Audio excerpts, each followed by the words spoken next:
Hey guys, it's Missy Wolf, and I'm here with Kyle Douglas. Hey everyone. So I'm so excited to talk to you. And there's some serious things I want to talk to you about today. But Thank you. yeah, absolutely. But first, I want to talk about everything that you have that's going on right now. You are one of the only artists that I know of, or maybe just from Kentucky, I don't know. But for me, you're one of the only artists that I've seen that is played on country, rock, pop, contemporary, and Christian stations. You Yes. are all over the place. Yeah. What is that like?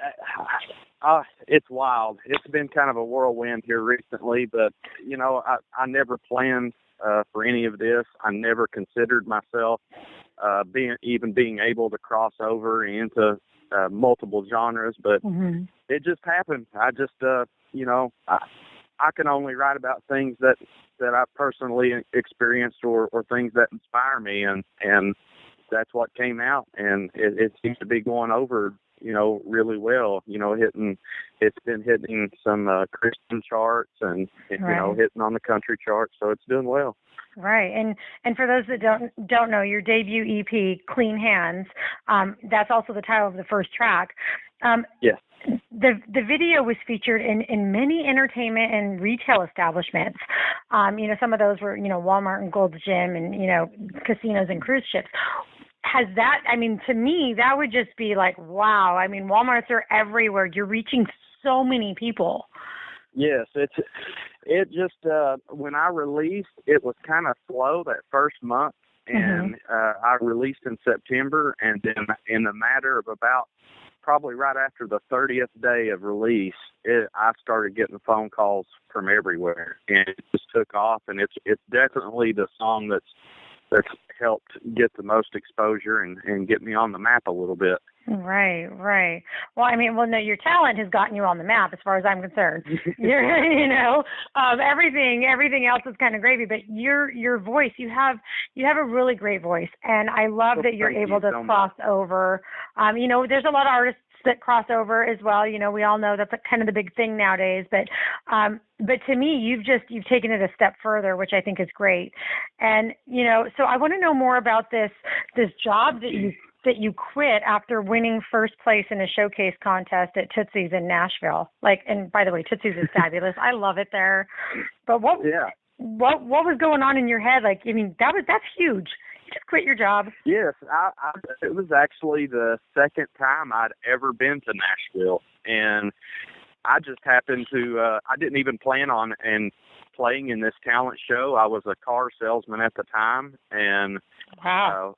Went down there for a meeting for a co-write, and I wanted to be a songwriter, but I always kind of seen it as kind of a side gig.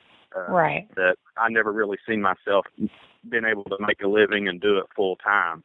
And so I was down there and did a co-write, finished up, and we decided to go out to eat for lunch, and ran by Tootsie's there in Nashville and seemed they were having a contest. I didn't even have a guitar on me. And a guy that I started talking to in there had come off stage, and we got to talking, and he was from Kentucky, and he let me borrow his guitar, and I played. It was Everybody Got One Song. I played one song, and they decided, and I ended up winning it, and the winner got a showcase, and it was right then and there.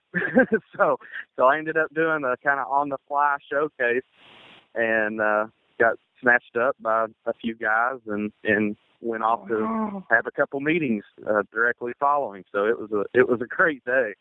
Well, yeah. You picked the best place ever to go have food, right? And then you win this showcase. Now, okay, so here's a fun question that you've probably been asked a million times, but I got to know: the dude that let you borrow the guitar, was he happy for you, or was he kind of pissed? He was really cool about it. He was actually really cool about it. Now, if it had been me, I might have been a little bit pissed. Well, that's kind of like how things tend to go in life, right? You're nice to people, and then something happens, and you're like, oh man, what? Yeah. How did this person benefit? I'm almost glad that I didn't know about it or anything, because I wasn't psyched out or nothing. There was some people there that had been, they've been practicing planning on this for for a few weeks. So I went wow. there with kind of no nerves or anything, and got up there and did my thing, and it went great. That's definitely being at the right place at the right time, and just being guided right to that spot. It was like, okay, no, you're supposed to do this now. Like that's really incredible. Oh my gosh, how did your family react to all of this? They always, they always believed in me, but when I came back with this news, they were like, "Well, hold up, we thought you were going down there just for a co-write," and I'm telling them, "Hey, I just got out of the biggest meeting I've ever been in my life," and so we started really reconsidering what I was going to be doing with my future, and it wasn't but a month after that I put in my notice and started chasing my dreams. Wow, well, that's great. And I, for one, am so glad you have. And I know that there's a lot of young folks out there who are too, because you have this really amazing campaign. And what's funny is I was researching this campaign and everything that you were doing prior to even being told about you with it. And so I already had it on my list to talk to you about. And then, so it's just the Right Here, Right Now campaign. I first kudos to you for having the courage to share your personal story and struggles, if you will, with others, because it takes a lot of guts to admit things to strangers, So yes, it was rough the first couple times going in. It was that again was nothing planned. I just I decided to be open right off the bat. I was like, if all this goes the way that I would like for it to go, then it's going to come out eventually anyway about my past and the problems that I went through.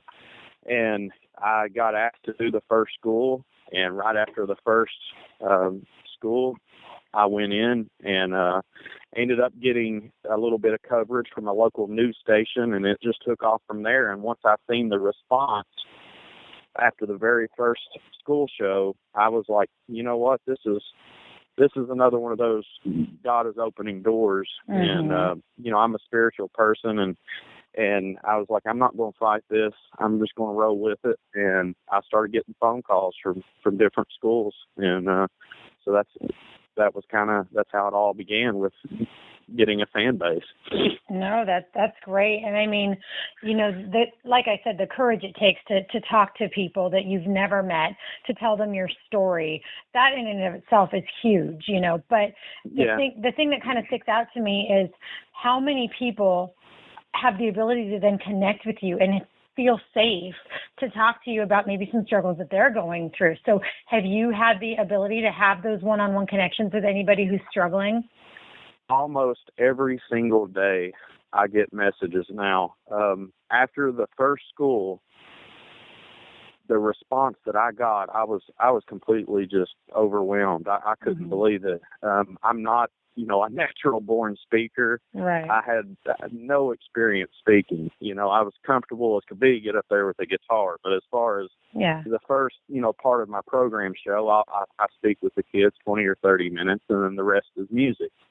But every single time when I get in there and I start discussing, my past, and when I tell them things like, I've been homeless before, I know what it's like, and I know what it's like to lose people that don't come back, and you can hear a pin drop every single time, and in every school that I've been to. And some kids warm up and they come up right then. And a lot of times what I've seen is once I go home that night or later in the week, I start getting messages, and it's just been awesome. I've helped people, some of the students' parents get into rehabs, rehabilitation centers. There's been a lot go on from that, and it's just been wonderful. Well, it's so great that you're able to be this beacon of hope for these young, teenagers, because, a lot of, and you see it every day, there's a lot of great kids out there who don't have family support, and their parents are addicts or whatever the case may be, or they're living this life that you would never know. I went to high school with somebody who was living in a tent with his family, his mom, who was an addict, wow. and he was taking care of his 4 younger brothers and sisters and making sure they got up and went to school every day. And I never knew this until long after we graduated, that he had lived in a tent during high school. And I'm like, you know, so you going into these schools, you just never know who you're going to affect. And I think that is just incredible that these kids, you know, they see you and they're like, you know what, this isn't it. This isn't the end. It's going to get better, and there are possibilities and there are opportunities, and you know, this isn't the end of the world right here. Yeah. So it's great because especially where I started at in Eastern Kentucky, that region has been plagued by you know, substance abuse and problems like that, and it's not really any different than a lot of the country. It's something. Right. You know, that my story, you know, it's my story. It's been repeated, you know, through time, but I have my testimony, and I felt like I had something, you know, something to say, and going in there, I think that's why the kids do connect with me a lot of times, because every time I go in there and I ask the question if they or anybody they know has been affected by this, almost every hand goes up every time. Yeah. And it's been wonderful being able to have that connection with the kids and see this, you know, truly making a difference, because just as important to me as creating good music, helping people is just, there's nothing better. It helps me in return. Oh, it keeps me humble every day. Absolutely. Now, out of all the people that have messaged you that you've helped, have there been any that you've just really like continued to, you know, maintain like a friendship with? Oh yeah. There's several. I told them when I was going into the schools that before I leave, a lot of the time I tell them, if you reach out to me, I will answer you. I might not be able to answer you that day, but I will answer you, and I'll help you any way I can. And it's been great so far. You know, I've stuck by my word, and we've took off, and I've started getting a little help. I have an assistant now that helps me, and a business manager, and they're able to help me with that stuff too. So right. But you know, that's such a huge sign that what you're doing is the right thing, because if you're having to bring in help to reach these people, then you know you're affecting so many others, and you're giving them a positive, you know, experience and a vision for their own future that they can get through it. So that is huge to me. And I mean, as much as I hate to think that there's that many more that are in need, we all know that there are. So, you know, I hope the day comes where you need like 10 more assistants, you know, because that shows that people are wanting help and that they're comfortable with you. And that's so great. Kudos to you on that. I was so excited when I saw your video too. And I was like, oh my God, I cannot wait to talk to him about this.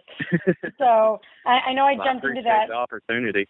Oh, no problem at all. Like that's just huge. And I'm not sure if you have like a special link for this campaign or not, but if you do, if I don't have it, I'll have you email it to me so I can include it in our article so people can just jump on. But I definitely think that this is one that is worth, you know, sharing with everybody, because like you said, everyone knows somebody who has either been through it or knows somebody who is going through it. You know, so that's definitely crazy, you know. The overall message, you know, right here, right now, I talk about the difference in like rational and irrational decisions you make, because you can't be too old or too young to be reminded of that. Right. You know, people every day react to their emotions. Yep. And sometimes me coming in there and saying something when somebody's had a bad morning, it can turn somebody's day around. Even, you know, I don't keep it just on, you know, drugs and alcohol and addiction. That's just my story. Right. But I keep it, you know, more on the decision making, you know. What you do today affects tomorrow. absolutely. And possibly the rest of your life. So. And quite frankly, I mean, that applies to every single human being on the face of the planet, because how many times have we all, been in a situation and we react, and then later on we're like, oh, maybe I shouldn't have done that. Yeah. I really shouldn't have done that. I mean, you can walk into any courtroom in any state, any city, whatever, and there's a bunch of people that are there because of a really knee-jerk reaction that they didn't need to be involved, and now money is wasted, so I definitely think it can be, relatable to every single person in any situation, hands down. And I think that what you're doing is so incredible, and, major props to you. And to also, your music, to share your music with everybody too. How many of those students are in situations where they wouldn't necessarily be able to go see some live music? So that's right. For me, looking at it that way, it's just you offer everything. When I was in high school, I remember a band coming in, and I don't know if it's like this for everybody, but for me, there was that one day that a band came into our school, and I've just always remembered that. They affected me that day. Mm-hmm. And a lot of these kids, from the first schools that I've done already, that was last year, that I still talk to them, and they still message, and are you going to be able to come back? Oh, and it's awesome! It's great, that it affects them in this way. That I'm hopefully they won't forget it. Right. Now, have any of them come to any of your shows? Oh yeah. That's cool. Really, that's how the fan base started. I never looked at any of this as a marketing approach or anything, but it did put me out in front of a lot of people each week, and they started, showing up at shows. I've heard of other bands like Zach Brown Band. He cooks for his fans.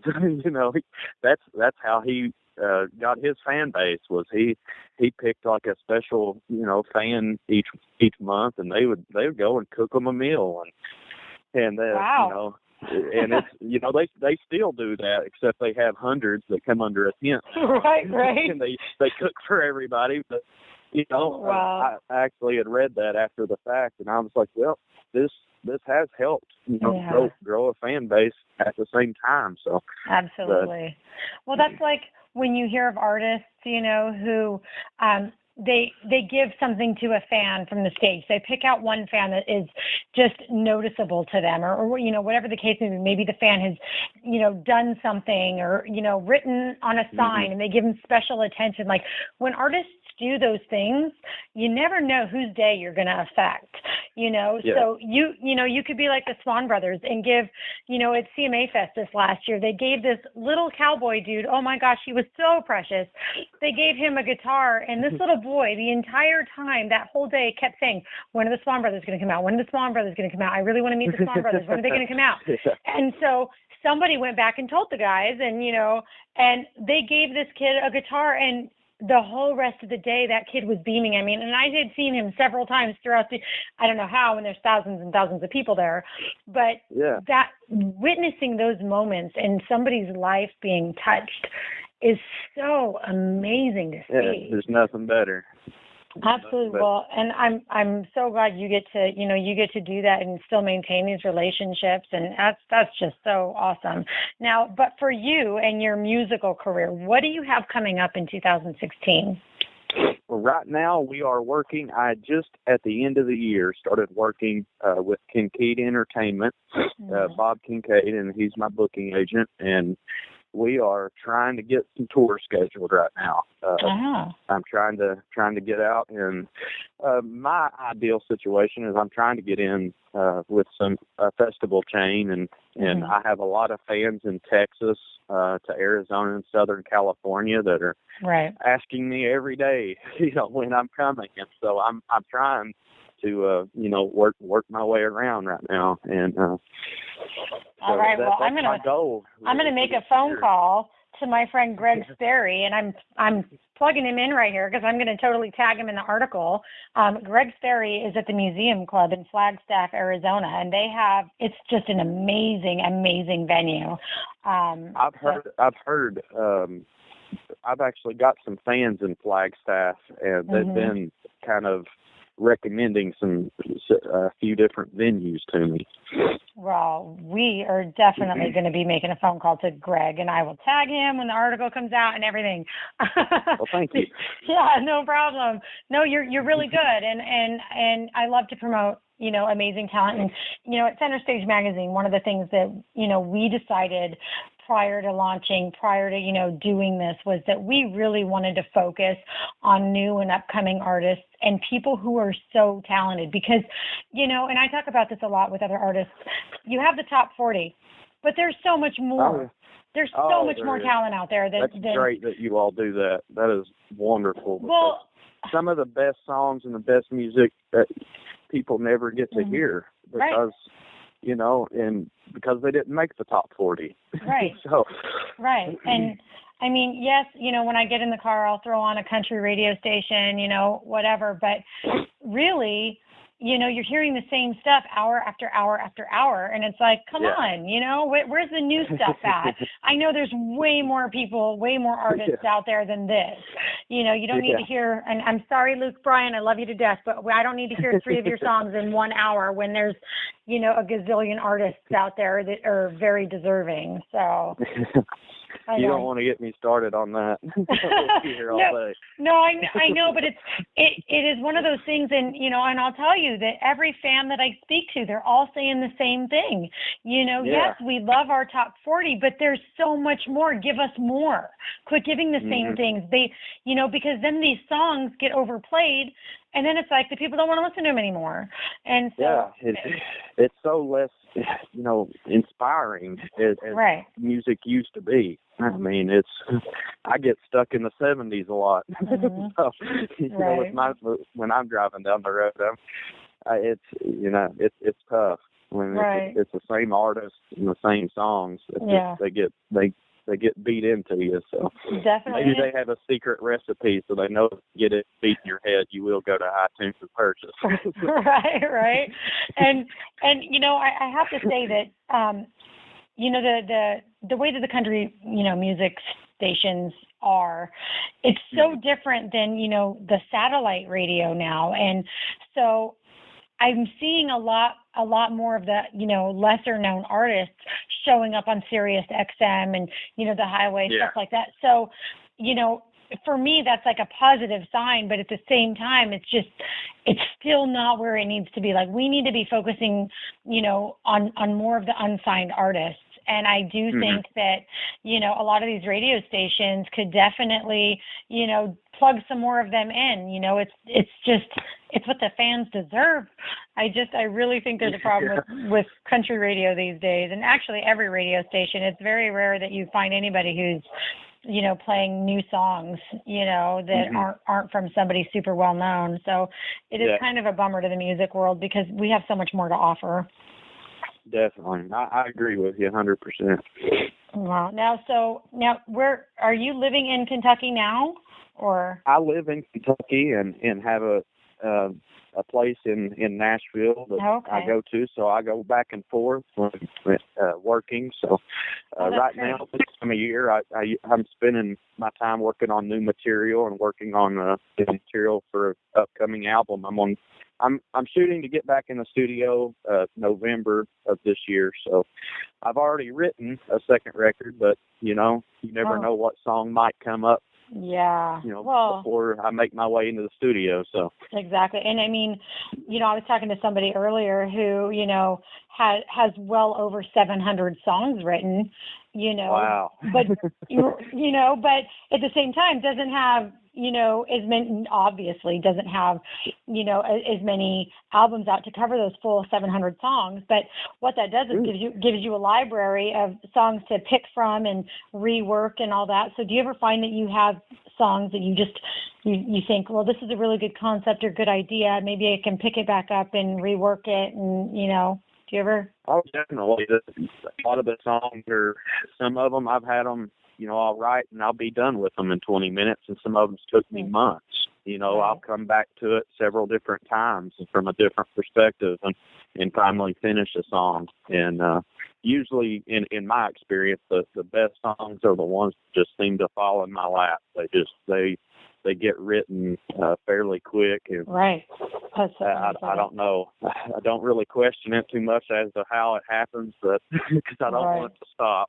Right, exactly. Well, I was just talking, and I don't know if you know who he is. He's a new up and coming artist as well. His name is David Britt, and we spoke earlier today, and he has this new song out that I just absolutely love, and so I wanted to know more about it. And he was like, "Yeah, I wrote that song in like 3 minutes." Excuse me? Yeah. What? How did something that good come out in 3 minutes? So totally killed my idea of what I thought songwriting was.